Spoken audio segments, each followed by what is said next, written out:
Welcome to Vedanta Aluminium presents Emerging Applications of Fly Ash and Bauxite Residue for Sustainable Construction. I am Ramya Nair from Pro MFG Media. Vedanta Aluminium Business is India's largest producer of aluminium and value-added products, which finds applications spanning across critical industry sectors like aerospace, automobiles, construction, energy and electrification, and more. Environmental sustainability is fundamental to Vedanta's mission of catalyzing of socio-economic transformation. To that end, Vedanta Aluminium has been working in the area of operational efficiency, improvement, adopting state-of-the-art technological solutions, exploring circular initiatives, and incorporating design for sustainability principles.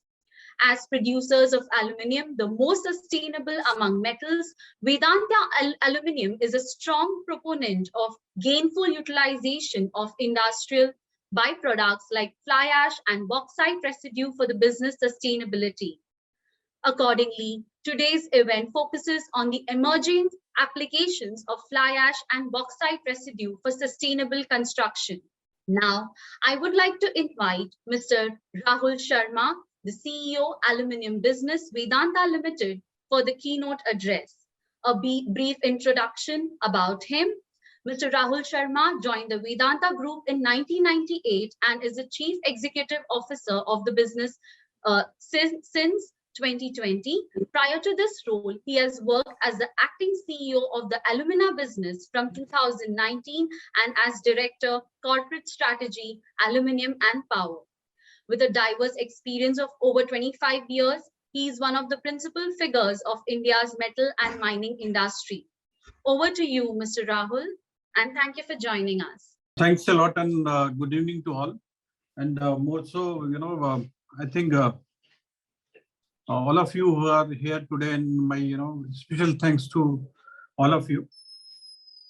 And I'm also glad that today we also have our expert, Dr. V.K. Paul and Mr. Ulhas, Parlikar, to further enrich this knowledge session. And more so, they are going to give a lot of insight, I think, which is going to benefit all of us, including me. I know that today, in this pandemic time when the virtual things has become, I personally believe that this is as equal or as efficient like we are meeting face to face. Post-COVID, as all of you know, that Indian economy is fastest growing among large economy of the world. It is pegged to grow at 9% and more to surpass UK, Germany and Japan to be the third largest by 2030. Indian government, especially our Honorable Prime Minister, has set a vision for completion of 100 of year Amrit Kal vision for 2050, wherein I think a lot of focus is coming on the capex spending in the key sector, infra, renewal, climate change, and that's a new era, and that's what I think all industry is marching towards that. And I also see that there is extensive growth is coming up in EV, renewal, infra, consumer goods. Aluminium is poised to grow with a CAGR of 8 to 10% over the next decade, with a target to reduce emission intensity by 35% till 2030 and eventually achieve net zero by 2070. India has put a strong focus on optimal utilization of resources with emphasis of circular economy to reduce overall carbon footprint of the nation. As India's largest producer of aluminium, sustainable value creation is embedded in the way we run our operation and conduct our business. Our philosophy and the principle is zero harm, zero waste, and zero discharge. We are dedicatedly working on the exploring avenues for productive utilization of fly ash and bauxite residue and have already laid the groundwork for establishing circular economy value chain across the industry. Just to talk about Vedanta, Vedanta is today is a capacity of 2.2 million ton, largest producer in the country, and in this process we see that we generate almost 15 million around ash and also red mud of close to 6 million ton. Why I am saying so? Because our objective and aim is today, when we are talking of circular economy and more so the environment, I think it's become quite imperative to see that jointly how we can help each other and build up our partnership wherein we can find a way which has to be win-win for all of us. And fly ash is a key enabler in achieving the goal of circular economy, offer added benefit of carbon mitigation on account of energy consumption, water utilization. For example, every ton of fly ash used in cement manufacturing can save about 800 kg of carbon emission, 4.2 million kilos of energy, and 341 liter of water. Similarly, usage of bauxite residue not only reduce the energy consumption in cement infrastructure, but also improve the strength of cement and make resistant to sulfate attack. I'm sure that with our expert insight, as I said initially, this webinar and all of us are going to benefit in terms of cost, quality, sustainable benefit, and more so the partnership, how we can build on from here. We as a Vedanta has also set up a R&D facility, and we have a very, which has been headed by some of the professors, and also have some tie-ups with some institution or the colleges or the technical institution, which we try to develop always next generation of solution for the industry. We have Dr. Amit Chatterjee, who heads our R&D, and I understand that he is also going to speak shortly. On that note, I would like to introduce all of you here. Sunil Gupta, who has recently joined with us, is the CEO of Vedanta Jharsuguda, which is the largest site of Vedanta, have investment of $10 billion, and probably, second largest footprint as a manufacturing sector in the country. Sunil comes with nearly 3 decades experience in cement industry, very well-known figure. And I had requested him, he should also come and join. And he has joined us just last week, but still he has agreed to be part of that.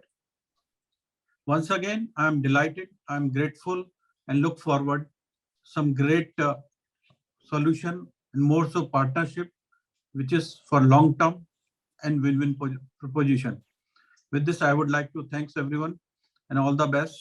And my compliments to the organizer, to the all members who are here. Thanks a lot once again. Thank you, Mr. Rahul Sharma. And also would like to give a brief introduction about Mr. Sunil Gupta, who is, as Mr. Sharma mentioned, he is joined as the CEO of Vedanta Aluminium's Jharsuguda plant, one of the world's largest aluminium smelters. Mr. Gupta has nearly 3 decades of experience in the cement industry with expertise in both project implementation and plant operation. He has spearheaded numerous in-house innovations in his previous role and is passionate about gainful resource utilization, such as the topic we have gathered here for. So a very warm welcome, Mr. Sunil Gupta, and thank you for joining us today. Now I would like to invite Dr. Amit Chatterjee, the Director for R&D, Vedanta Limited Aluminium Business. Dr. Amit Chatterjee spearheads the endeavor of Vedanta Aluminium Business to explore the limitless potential of aluminium as the metal of the future.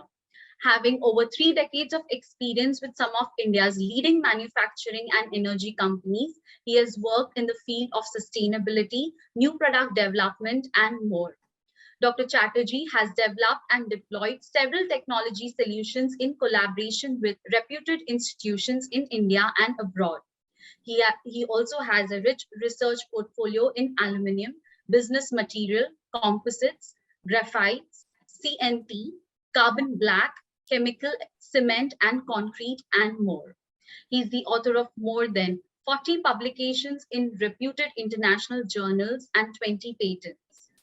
A very warm welcome, Dr. Amit Chatterjee, and over to you. So welcome you all to this important event today, this afternoon, organized by us here at Vedanta Limited.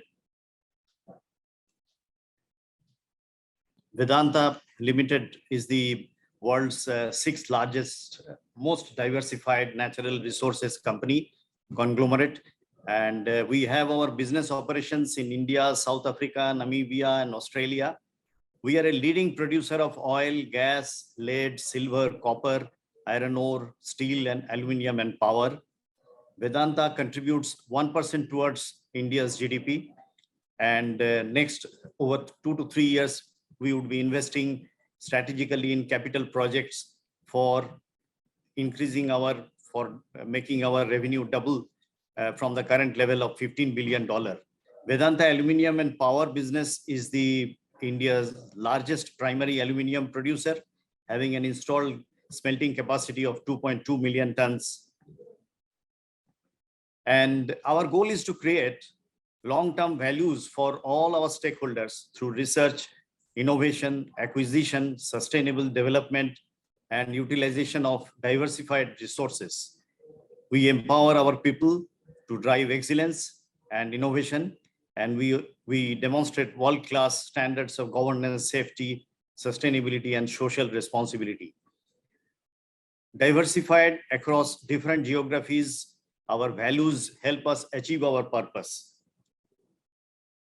We have our values which bind us together. Our values build our culture. They are at the heart of everything that we do and achieve. At Vedanta, we understand the importance of working together in a team, and we pursue growth and sustainable development. The values which guide us are trust, entrepreneurship, innovation, excellence, integrity, care, and respect. Across the geographies, our business operations do spread in different regions, and we are quite diversified. Our assets are having great range of diversity. We are having our aluminium business starting from the refinery at Lanjigarh in Odisha. We have our aluminium smelting units in Jharsuguda and Korba in Chhattisgarh. Our zinc, lead, and silver business, most of the manufacturing operations and the mining operations are concentrated in Rajasthan. Also, we have mining operation in Ireland, in Namibia, and South Africa. Our copper business, we have the Silvassa refinery, we have smelter at Tuticorin, and we have mining operation in Australia and Zambia as well. For our iron ore business, we have iron ore operations in Goa and Karnataka and Liberia in West Africa. Our oil and gas operations are concentrated in Rajasthan and Gujarat. We also have our oil blocks in South Africa and Sri Lanka. Our steel manufacturing operation is in Bokaro, and we have power units in Punjab and Andhra Pradesh, apart from the captive power plants which are required for the aluminium smelting operations. Vedanta Limited Aluminium business, we have our refinery, as I mentioned, 2 million tons alumina refinery located in Lanjigarh, and we generate almost 3.04 million tons of residue of bauxite. We have our aluminium smelting at Jharsuguda, 1.6 million tons is the capacity, and we have our power plant as well of 3,600 megawatt, and we generate almost 9 million tons of fly ash in this site. Bharat Aluminium Company, Balco, We have our aluminum smelting capacity of 0.575 million tons per annum, and we have our power plant of 2010 megawatt. We generate 4.5 million tons of fly ash in Korba in Chhattisgarh. What I believe that every process, the material which is generated in a process industry has a hidden value in it. What we need to do is to look at the values which are hidden there and try to extract those values. For example, the oxides of aluminum and the iron, which are there in the residue of bauxite, these are extremely useful for the clinkerization reactions in the manufacturing of cement. And we have to utilize them in a judicious manner, and definitely they are of great value to us. Fly ash is already used as a commodity in the Portland Pozzolana cement. BIS has permitted the application of fly ash to the extent of 35%. We should completely utilize this opportunity. Wherever there is a gap in the existing condition versus the potential, we should identify that and definitely try to utilize the full quota of the fly ash. In a circular economy, what I believe that the optimization of this recipe and the process and backed by innovation for the reuse of the same is actually the building block of circular economy. We have to take this opportunity, seize the opportunity, and we have to utilize the full potential which is hidden in the two materials which we are going to discuss today. Time is a very important factor. We have to take our project through time-bound programs, and we need to make it successful. So come and join, take this opportunity for building a solid circular economy. Thank you very much. That's all from my side. Thank you so much, Dr. Chatterjee. That was a insightful discussion. Now, I would like to invite our guest speaker for the evening, Mr. Ulhas Vinayak Parlikar. He's a global consultant, waste management, circular economy, policy advocacy, AFR, and co-processing. With over 36 years of experience in the segments like R&D, technology, design and engineering, project management, and so on, he has also led the co-processing of waste initiative in India. Mr. Parlikar has been invited by Government of India as an expert member on committees constituted for drafting guidelines published by CPCB, MOEFCC, and MOUHA for sustainable management of waste. He was nominated as the chairman of the Expert Advisory Committee constituted by the World Resources Forum to develop a solution for the sustainable management of BFR plastics from e-waste under the SRI initiatives of the UN. A very warm welcome, Mr. Parlikar, and over to you. Thank you, Ramya. And thank you, Vedanta, for giving me this opportunity. It's a pleasure to be here amongst all of you and share some of the experiences and also, I would say, thoughts that are there with me in respect of utilizing the bauxite residue and the fly ash. As far as fly ash is concerned, a lot probably has happened, so I would not dwell on that. But certainly, I think bauxite residue is a very, very critical material where a lot of churning is required, for us to reach that particular, status. The most, I would say, versatile application for the bauxite residue and fly ash is this cement and construction sector. The bauxite residue is utilized as a secondary resource to replace natural mineral resources such as calcium oxide, silica, iron oxide, and aluminum oxide in the cement kilns. And because that's the process where you mix all these materials and the bauxite residue has got all of them. It's also used as alkali resource to balance the alkali sulfur ratio in the cement manufacture when the fuel has got sulfur content, like for example, pet coke or Meghalaya coal. so there sulfur causes a major a problem in the manufacture of cement or in the clinker process, and that's where the alkalis facilitate proper management of that sulfur. In fact, I'm very happy to see Mr. Sunil Gupta here. He and me had opportunity of probably leading the first initiative of utilizing bauxite residue in the cement manufacture for alkali sulfur balancing. That was in our Chaibasa plant of ACC when I was in operation of waste management, and he was the plant head there. There are many cement plants today, who are utilizing this particular bauxite residue up to about 1 to 4% as per their, as a basis of their limestone content. And that is used in the clinker manufacturing process. So I'll explain that a little bit differently in a while. And whereas fly ash, it is utilized as a pozzolana material. That means it has got cementitious material property. So it can be replaced or mixed along with the cement, which is manufactured from clinker.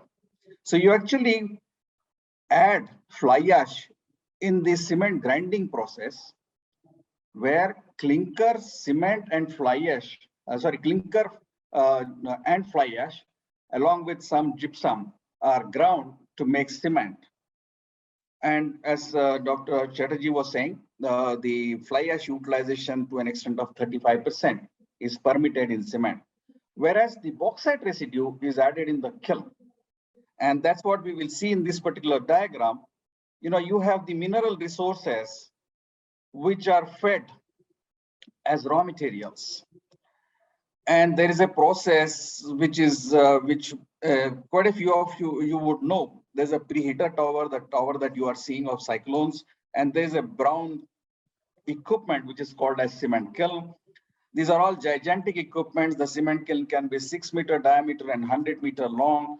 The preheater towers can be as high as 150 to 180 meter tall. And the per day consumption or processing of material in this cement kilns could be in the range of about 20,000 plus tons as all inputs put together. You fire fuel, which could be coal or petcoke. You can also fire alternative fuels and raw materials into this cement kiln. There are 2 locations where fuel is fired. One is called as calciner, and another is called as main burner, which is on the right side. The red line that you are seeing are the coal or the fossil fuel lines, and the blue lines that you are seeing, they are the alternative materials, alternative fuels and raw materials, which are fed into the cement kiln. If you go down, you will see that this clinker, which is manufactured in the cement kiln. So you can see that on the right side. And then you have an equipment which is in blue, which is called as cement mill. And in cement mill, you put gypsum, fly ash, or also you can put the granulated blast furnace slag and then produce cement. So there is an opportunity for bauxite residue to get utilized in the kiln as the technology or the understanding of bauxite residue is today. And for the fly ash, it is in the cement mill. That's all I think we should understand and keep it at the back of our mind at this point in time. What are the benefits of utilizing wastes like bauxite residue and fly ash in the cement manufacture? It promotes circular economy. It reduces number of landfills required, pollution caused by dumping, greenhouse gas emissions, environmental impact of extraction through mining, dependence on primary resources, and also reduces the cost of production of cement.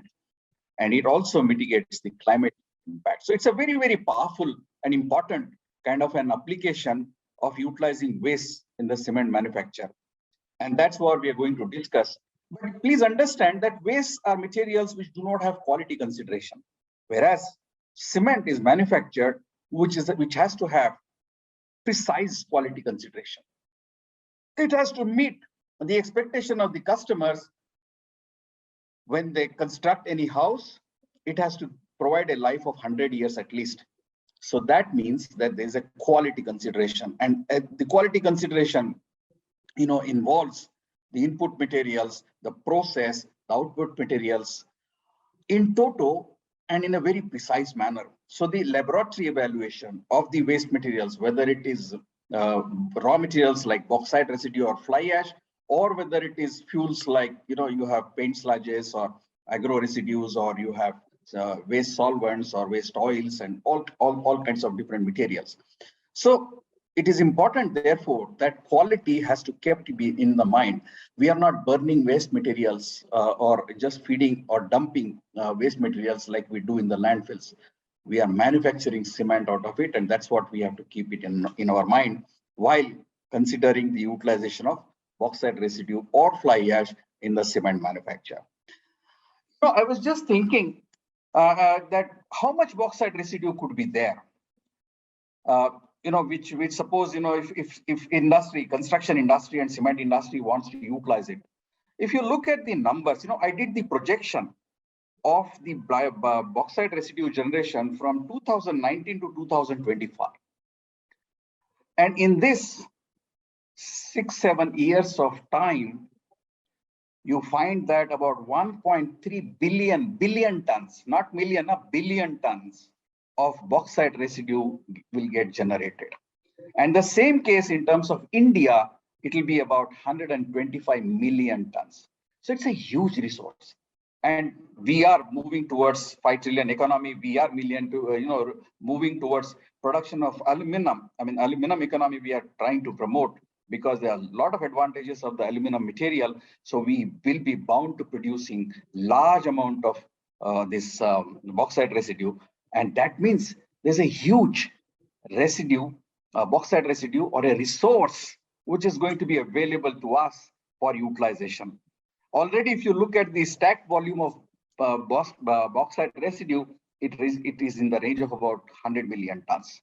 So by 2025, we can have about 225 million tons of bauxite residue available with us if we find an application for its utilization.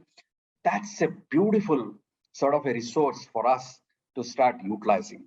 If you look at the composition of the constituents present in the bauxite residue, you will find that there's aluminium 16 to 23%, iron 38 to 62%, silica 4 to 10%, titanium 5 to 16%, calcium oxide 0.2 to 6%, and Na2O 3 to 6.5%.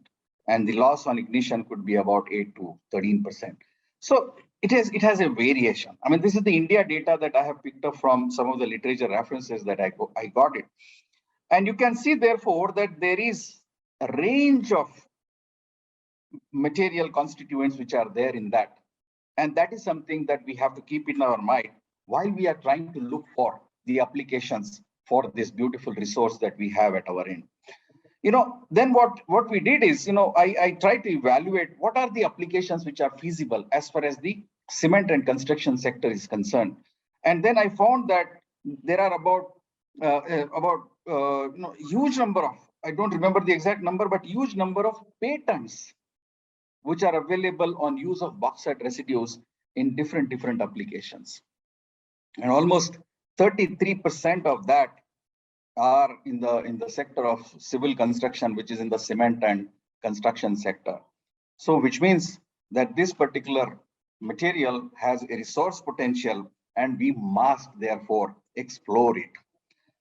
We started looking at, and I started looking at what are the various applications for which the bauxite residue can get into this cement construction sector. And my findings were following. Major use of bauxite residue that is currently employed is to replace the laterite or a similar material which is used in the cement manufacture. The viability of this material, the bauxite residue in the cement manufacture, therefore, depends on the cost at which the laterite material is received, or more particularly, the iron cost based on the laterite, iron and aluminum probably together, cost in laterite on a tonnage basis, that decides the use of the economy of utilizing red mud in the cement manufacture. So we have to keep our eyes and ears open as to what is it that is there in the laterite in terms of iron and aluminum, and what is it that is going to come from the bauxite residue to us, and how does it make an impact in my process of cement manufacture.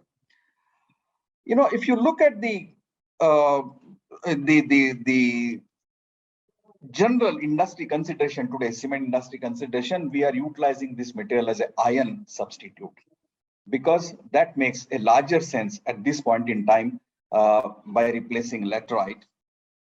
And if this has to succeed substantially, then a lot of work is required to be done. But what happens is that, if you look at the limestone reserves of different locations, different regions in our country, if you go to eastern locations, there are cheaper sources of iron and alumina available for the cement industry. So utilizing bauxite residue does not really, attract. Then there are limestone resources in Chhattisgarh, Rajasthan, and Gujarat, where the aluminum content and the iron content are already there. So they don't need additional, or they need very little of the additional quantum of aluminum or iron. If you go to Rajasthan, some belts, you'll find that there's large amount of or reasonable or sufficient quantity of aluminum already available. So if any additional aluminum comes from the bauxite residue, it's not desired. It causes upset in the quality consideration. There are in some belts in Chhattisgarh and Maharashtra where the limestone has sufficient quantity of iron, so you cannot really add the bauxite residue to that. You can also, therefore,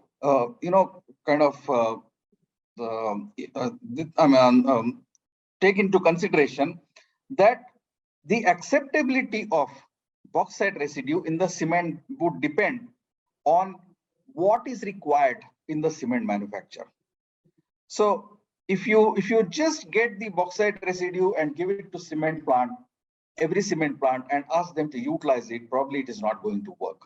You need to look at the first slide that I talked about on quality. There is something related to quality, because we are going to produce a cement which is required for a certain purpose with a certain quality and the performance standard. So therefore, the viability of using bauxite residue as alumina corrective, has to be looked at in some cases and as iron corrective in some other cases. But if you look at the price of alumina and iron, probably alumina could be a better choice if that is available, because the cost benefit is much more in substituting alumina with the bauxite residue. The acceptability of bauxite residue as iron or aluminum corrective also depends upon the fuel used by the cement plant. For example, if we use pet coke, the alkali content which is there in the bauxite residue certainly adds value, because it balances the alkali sulfur. But if there is a coal or a fuel which is utilized, which does not have so much sulfur or required quantum of sulfur in that, the alkalis concentration which is come from the the bauxite residue will increase, and that is not desired really. So therefore, if it is a low sulfur fuel, the bauxite residue usage again gets limited. So there is, if you look at this particular entire scenario of the limestone content in different parts of the country and the fuel to be used, there is a requirement of custom making or tailor making sometimes, the bauxite residue configuration. And that's what I think let us keep it in our mind. There are some other challenges which are there, like moisture content. When we use limestone, we have a not so much of a moisture, but if you bring the bauxite residue, it may have 20-25% of moisture. So that that has handling issues, that has got the additional fuel consumption, which will lead to in the manufacturing process of cement. So therefore, that could be an additional cost. The consistency in the quality of the bauxite residue, as I say, as you saw the quality composition variation, aluminum 16 to 23, iron 38 to 62. So there is a variation which is there. Whereas when it is going to be utilized in cement manufacture, the quality consideration becomes crucial. So therefore, how can there be a uniform, material addition get into the cement kiln has to be looked at. The distance of transportation, mostly the aluminum resources or plants are in the eastern region or in the Karnataka southern region. So if the bauxite residue is required, for example, in Rajasthan or Gujarat or Himachal I think it's a huge transportation cost that one bears. In which case, the cost of the viability becomes a cause of concern. And the environmental aspects related to use of bauxite residue also need to be considered, because I mean, there are mindsets which are there in terms of what bauxite residues can do from the environmental point of view. So there needs to be some kind of a clarity, and this can be brought out by CPCB. I think CPCB is working on this guidelines, and I hope they bring out. I'm not sure whether they have already brought out, but they must bring out with proper giving proper consideration to the environment aspect. Once you look at this bauxite residue, it has also got a potential to be converted into a pozzolana material. Pozzolana material means it can be added into the cement kiln like fly ash or the blast furnace slag is added. But for that, some transformation of this material is required. There are many references that I have seen in the literature which indicate that the bauxite residue has potential to act as pozzolana material in cement after certain transformational treatment. The pozzolanic bauxite residue can be calcined or uncalcined. So some process have to be done, and then it can be calcined or uncalcined. The uncalcined can be utilized in mortars, etc., for low structural applications, whereas calcined can be utilized for the structural applications. Substitution of clinker up to 20% or more has been evaluated as feasible. That's what the literature says. And therefore, there's need for exploring this option of converting the bauxite residue into a pozzolanic material, and large amount of research probably needs to be done. What needs to be done in which case? To ensure that larger volumes of BR are moved to all the cement plants from aluminum plants, I feel that there are following considerations. First, CPCB to define appropriate guidelines for managing bauxite residue in an environmentally friendly and ecologically sustaining manner. Improve consistency of the quality of BR. That's where the aluminum industry has to look at. I mean, I don't know, I'm not blaming or not saying anything, but if I ask on a day-to-day basis, do we have the analysis of the bauxite residue at our end? My assessment is that may not be available. Then reduce the moisture content.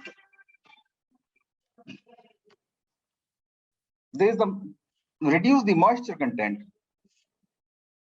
Evaluate the commercial use of BR as small and large aggregates. That's another application where we can convert the bauxite residue into construction material, small aggregates and large aggregates. And that's where there is a huge opportunity for the utilization of the cement.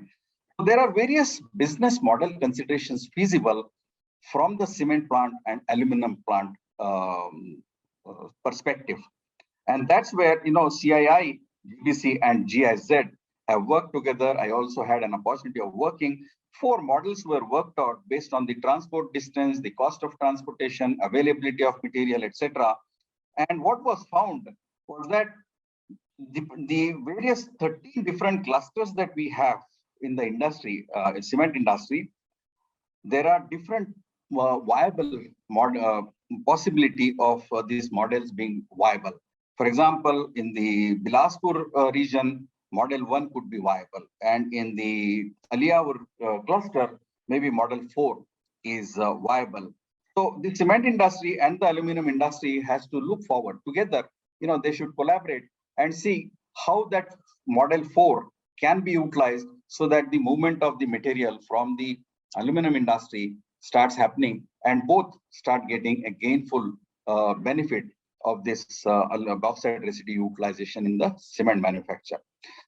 The assessment is that if we are able to do this exercise and of pozzolana construction and the iron or alumina substitute in the cement and construction sector, the evaluation that I have done tells me that the entire residue that we will be producing in the country in days or years to come will get consumed gainfully. So that's all I wanted to share. Thank you very much. Thank you, Mr. Parlikar, for throwing light on the usage of ash fly and bauxite residue in the building material and construction industry. It was indeed an insightful discussion. Now, would like to invite our next industry speaker, Professor Virendra Kumar Paul, the Head Department of Building Engineering and Management, School of Planning and Architecture from New Delhi. He has been serving as a faculty at SPA since 1990, and his area of interest include building science, fire safety, and construction project management. His work related to quality management in building design and construction processes. Professor Paul has served on technical committees for drafting guidelines, including the Uniform Plumbing Code, IS I-5 883-2009, Guideline for Construction Management, National Building Code 2005, Approach to Sustainability, Fire and Life Safety, and Light and Ventilation. Professor Paul is also a fellow of the Indian Institute of Architects and Institution of Engineers. A very warm welcome, sir, and over to you. Thank you very much for giving me an opportunity to speak on this very important area, and it's a greatly appreciated initiative by Vedanta. I'm particularly thankful to Mr. Rahul Sharma ji, the CEO of Vedanta, and very nice overview of Vedanta initiatives and activities and concerns that he has shared with us. Thank you very much, sir. I will, on the similar lines, I will try to explain my concern from the fly ash perspective. This presentation is co-authored by my colleague Abhijit, who has done a fairly good amount of research work on this issue. Well, the concern from our perspective is starting from the premise that do we really have a choice, and or can we ignore that these resources are not useful? Well, if we cannot undermine significance of power sector, if we cannot undermine significance of aluminum sector, then bauxite residue and fly ash is something that we have to deal with it. So instead of looking at it as a waste product, then we have to look at it as a resource harnessing, and we have to change our paradigm, perspective, wherein instead of calling it fly ash as a waste product, we considered that the right nomenclature of fly ash should be coal combustion residual, just as red mud is bauxite residue, and it gives an understanding of some technical qualified resource rather than simply waste which needs to be utilized, and we need to look at its potential of harnessing rather than allowing it to be considered as a waste. I will present the timeline of efforts in utilization thus far, and also discuss issues related to the current status of utilization of coal combustion residue, and also we will look at the potential application and what are the challenges that we would expect to be facing. Well, this slide presents the journey of coal combustion residue, that's a fly ash, and to what extent we have been harnessing and what has been our policy initiative. The story starts from 1994, wherein government very actively started looking at problems related to fly ash, and sometime around in 1999, the notifications started talking about the targets. And if we look at where we are today in 2021, we see that the targets which were supposed to be fulfilled by the year 2007, wherein fly ash related bricks should have been 100% substituted by 2007. We find that even today we are far, far behind. Therefore, what we consider is that these policy initiatives have not been really that effective. Although in terms of policy initiative, government has indeed taken a very a proactive role. And if at all there is any issue that has not led to this kind of the kind of utilization that one would have expected, we need to look at the reasons. But as far as the policy initiatives are concerned, enough has already been done. If we look at the outcome of these initiatives today in 2021, we find that the four areas are very, very significant, where we either have to expand our harnessing, or there are already potential opportunities which we need to expedite. As far as the cement is concerned, and if we compare ourselves with what is happening in China, our consumption in terms of fly ash utilization is fairly good. We are at about 25% odd.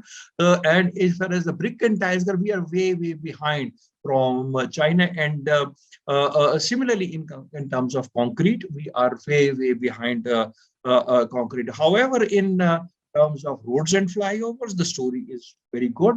As far as the brick and tiles is concerned, again, we have made a beginning, but we still are not at the same level. And the question arises whether or not China story is really significant to us. Our concern is that these are already established areas of application. So if there is a gap of about 25 odd percent variation in consumption of these four areas, we can look at how potentials have happened there, and probably we can look at some opportunities. Now, these are two established harnessing potential areas, wherein India story is telling that there are some areas of concern, and there are some issues related to China. Now, if you look at my previous slide,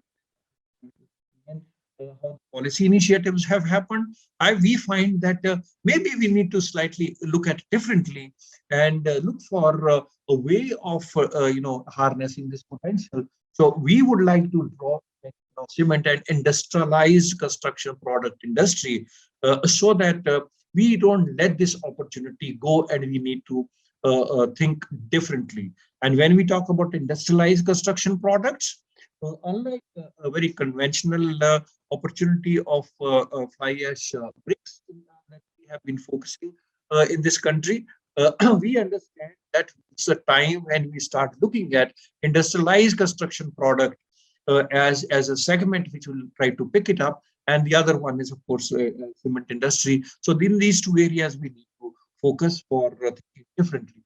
Looking at the potential applications in cement and concrete industry, it's one of the most significant opportunity of utilization. PPC cement is widely accepted. We have a cement industry which is expected to grow 600 million tons. That is annual requirement, 6 to 7% growth annually till 2030. And we expect that this area would consume fairly large amount of can consume fairly large amount of concrete. And when we compare the other opportunities, we find that the cement industry still has a huge potential of something like 60% more consumption of fly ash. That is what we need to harness, and we need to look at the involvement of the cement industry, how we can actually upscale beyond what is conventionally being done. As far as the success story in roads and flyovers is concerned, we have made great strides from 4.48% in 2018 to 15.04% in 2021, and the credit essentially goes to the greenfield highways. But the trouble here is that so far the greenfield highways were very favorite infrastructure development projects, but they also have their own saturation limit. So our concern is that, are we really hitting the the saturation in this particular segment, if there is possibility that we are going to hit into saturation, our consumption of 15.04 may probably not be the only opportunity, where the 60% opportunity that we are looking may not really make sense. So therefore, we need to look at the expansion of roads and flyovers, which is not full to utilize to that extent. And therefore, in the expansion of flyovers and roads, the two things that we need to highlight is the transportation, supply chain, demand versus supply location, which actually looks at areas which are probably far away from where the demand is, from the locations where the supply is. In fact, this is an issue that happens everywhere else as well. And Mr. Ulhas also mentioned some of these issues. Transportation. Thank you, sir, again. And the other thing that we need to do is, how do we tap this industry? Because most of the expansion happens in a very different context of project scenario. So again, we need to start thinking differently, be that involvement with the government or involvement of the other stakeholders in the process. Coming to the beaten track of fly ash brick utilization, so far largely we have focused on the bricks and blocks. And when we look at the current utilization and bricks and blocks, we are consuming something like 30.18 million tons.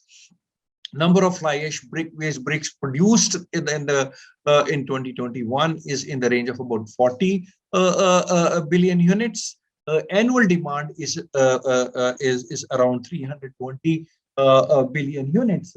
So out of 320 billion units, we are only at about 40.24. Now, therefore, there is a huge potential of over 87% market demand that we need to harness. Now, here we again have to remember that if 40% has been 13% has been a success, then probably we need to build on our experience and start looking at the reasons why we have not been able to do.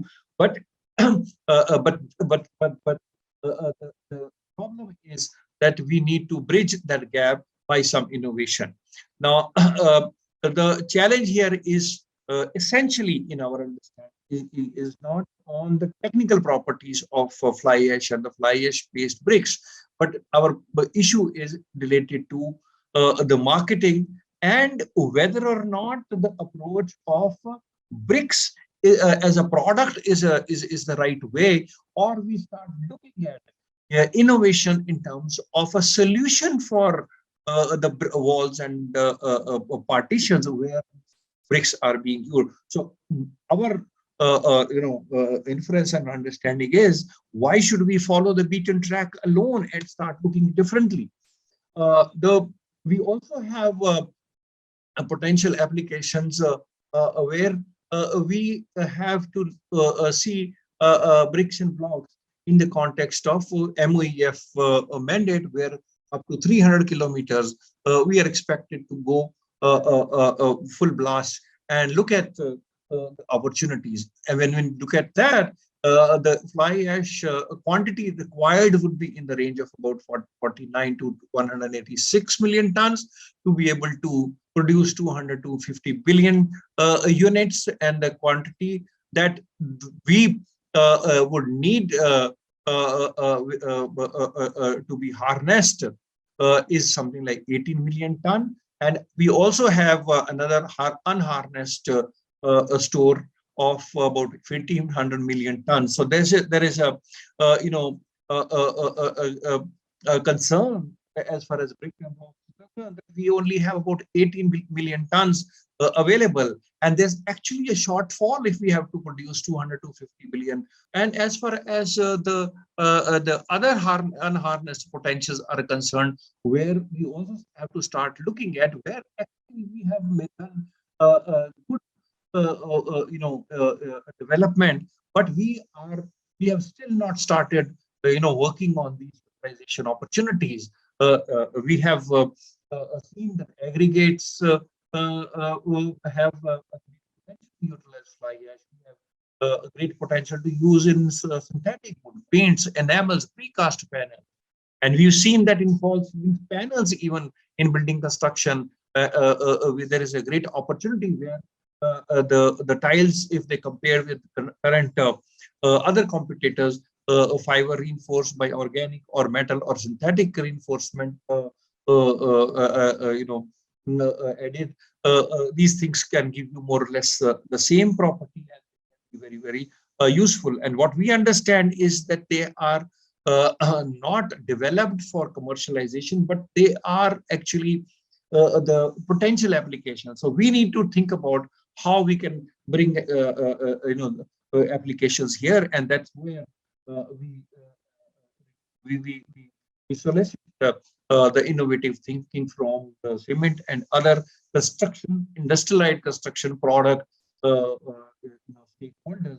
Now, when we say industrialized construction product, these are the unharnessed potentials, and there we are not looking at the typical brick kiln people who are actually migrating to fly ash brick production. The other is we have a fairly good success in use of fly ash as precast elements in curbstones, lintels, sill, etc. Floor tile, wall tile, pavers, drainage and sanitary pipe, but that still hasn't picked up, although there is nothing that we understand that prohibits its use, but this needs scaling up. Okay? That's a marketing issue. That's an issue of enterprise. But as far as the technical properties are concerned, I think even we upscale, these issues would also start getting. So we have a palette of industrialized product opportunities, and I think that is something we should not miss out. Coming to the issue of conventional clay brick replacement and comparing it with AAC blocks, clay bricks, fly ash bricks, other cement concrete blocks, we find that if you bring in all the costs and we look at the solution, not in terms of 873 rupees for the clay bricks or AAC blocks, or 830 rupees for the fly ash, but if we look at the total cost of partition, we find that they're all in the same range. So as far as the financial viability is concerned, the fly ash brick is a fairly good candidate. And on cost parameters, on strength parameters, if we are comparable, and we are actually missing out. So there is probably a mismatch of not projecting our advantage in terms of the comparable data, and we are providing the unit-based description that probably we need to kind of bring a narrative in terms of a customer interest, wherein he is looking at the cost of partitions. Now, when we look at the comparison of cost alternatives for a typical partitioning solution in terms of per square meter, and that per square meter is what I in the previous slide in the detailed analysis of the costs that go into it, we find that the cost of material in case of fly ash is very much comparable with the bricks, and in terms of contribution of a cost of masonry with respect to the total cost, again, we are very much comparable. Therefore, what we conclude is that for the same walling solution, the comparable cost, when we translate rupees per square meter, the cost of brick turns out to be something like 30 rupees. But when we are looking at a unit level description, we are contesting, whether it should be 4 rupees or 3 rupees or the brick is 9 rupees. But what we understand is narrative of a unit based costing of fly ash versus the brick or the other alternative has no meaning, because each one of them have different properties or different sizes. Even AAC blocks have a different size. But when we relate it to to the total partitioning cost, be that 4 rupees or 5 rupees for fly ash brick or 8 rupees for clay brick. Eventually, all of them are in the same range. So why we should focus only on the unit price, and we should not think differently in terms of an overall partitioning solution, which is very much comparable. Again, we tend to actually unnecessarily, I would like to say that unnecessarily we try to compare on a wrong set of parameters. In case of bricks, we have seen there's a tremendous focus on the strength category characteristics, wherein the fly ash bricks are giving something like M7.5 or up to M15, whereas the most competitive established walling solution, where actually these blocks go, it has internal walling solutions or external walling solutions, dry wall partition. Those solutions require only a strength of M4.5 to 6 or M2.5 to 3, and these are they're hugely acceptable in the market. So are we unnecessarily focusing on some criteria of making these solutions on the strength basis, or are we correctly are we allowing the competitors to present a different kind of a parameter, and there is no issue unnecessarily to go to M15, which probably we don't even need. So what we are trying to project here is that instead of comparing ourselves with fly ash bricks all the time, we need to move away from bricks to the walling solutions, which the customer is interested. And we find that fly ash based solutions, they will give you more or less the same performance. But in that case, we need to focus on what are the parameters of a product there. And there we find that the narrative of strength is not really the focus, which we have done so far.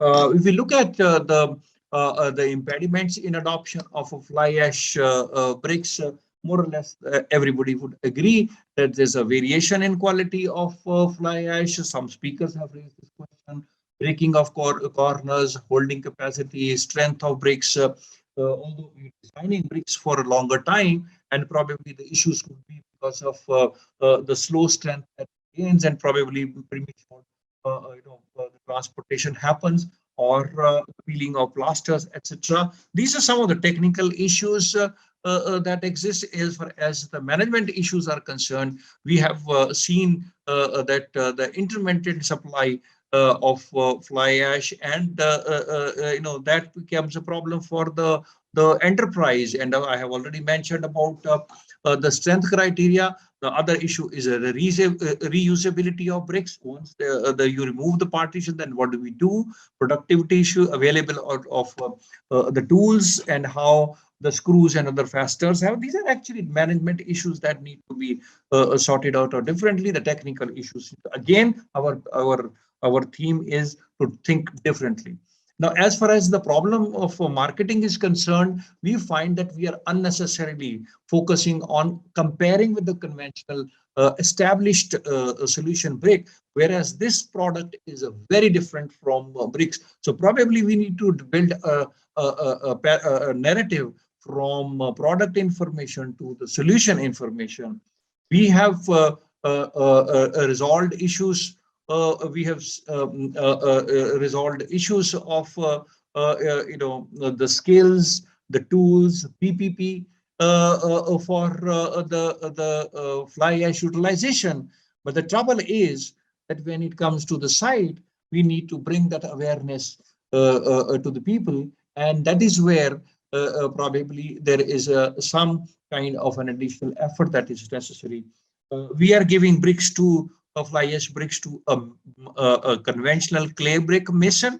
Probably we have giving a product to a wrong guy, or the guy is picking up a wrong product for which his skills probably are not fully commensurate.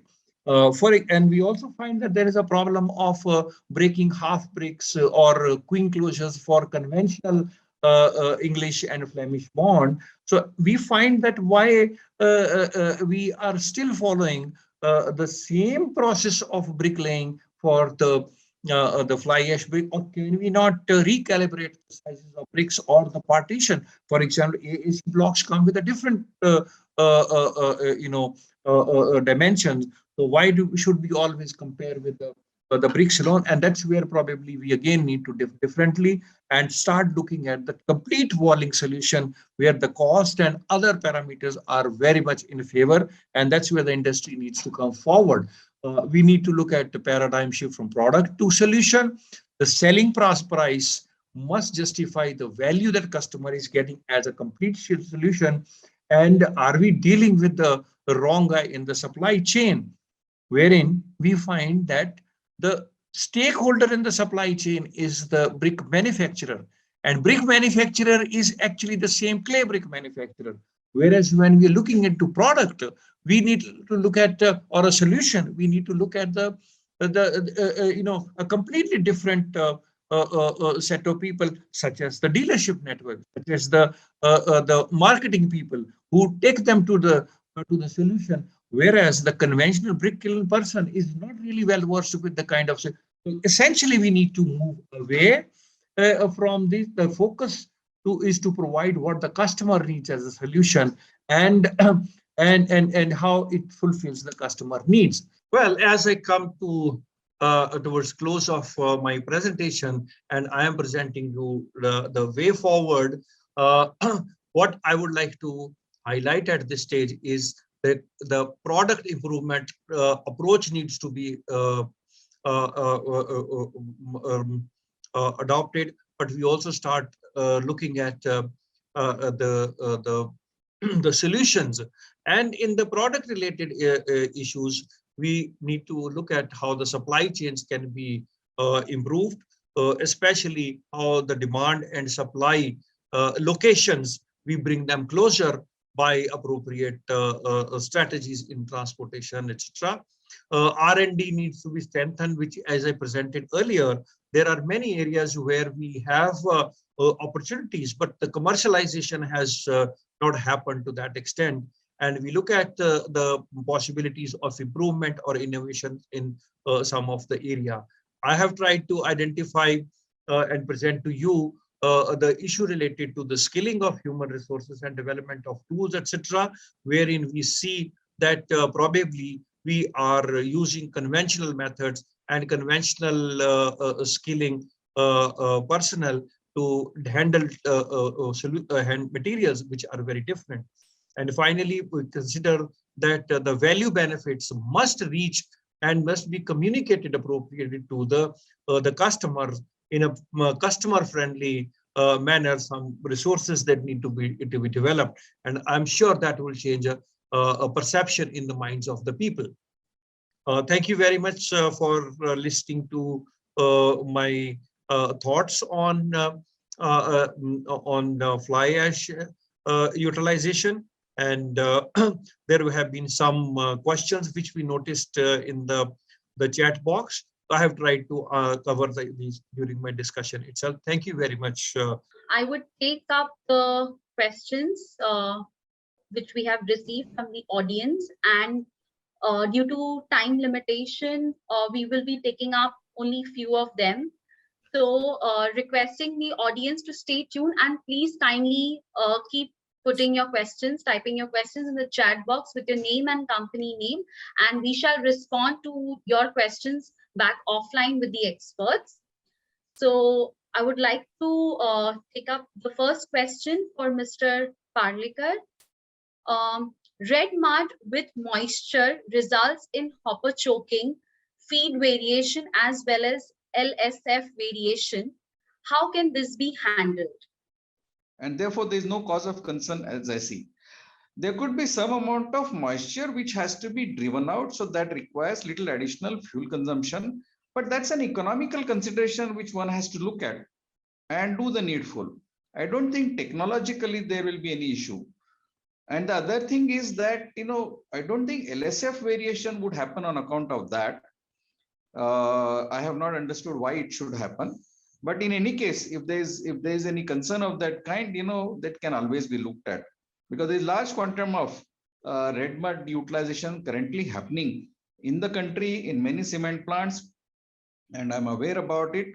So if there's any cause of concern, can be discussed and resolved. The technical capability is available in the country today. Thank you so much, sir, for answering that. Rest of the questions, we'll be taking it offline with the experts. So thank you so much. Would like to invite Mr. Sunil Gupta, CEO of Vedanta Aluminium, Jharsuguda plant, to kindly do the closing remarks. Over to you, sir. Sure. So thanks a lot, and good evening again, and thank you everyone for being a great listener.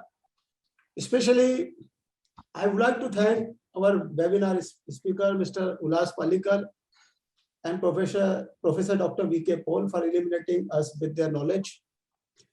Today's webinar gave us the deep insight into the better utilization of fly ash and red mud.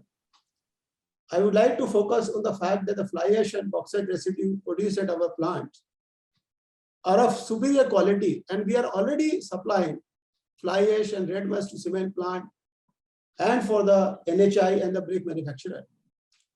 We are also keen to collaborate with the cement plants to set up the grinding units in our Vedanta Jharsuguda unit, near Jharsuguda unit, for a circular, so that we also promote the circular economy for the country. We can, at Vedanta, our key competence to manufacture metal, and by virtue of our production process, we assure you to continuous supply of fly ash and red mud.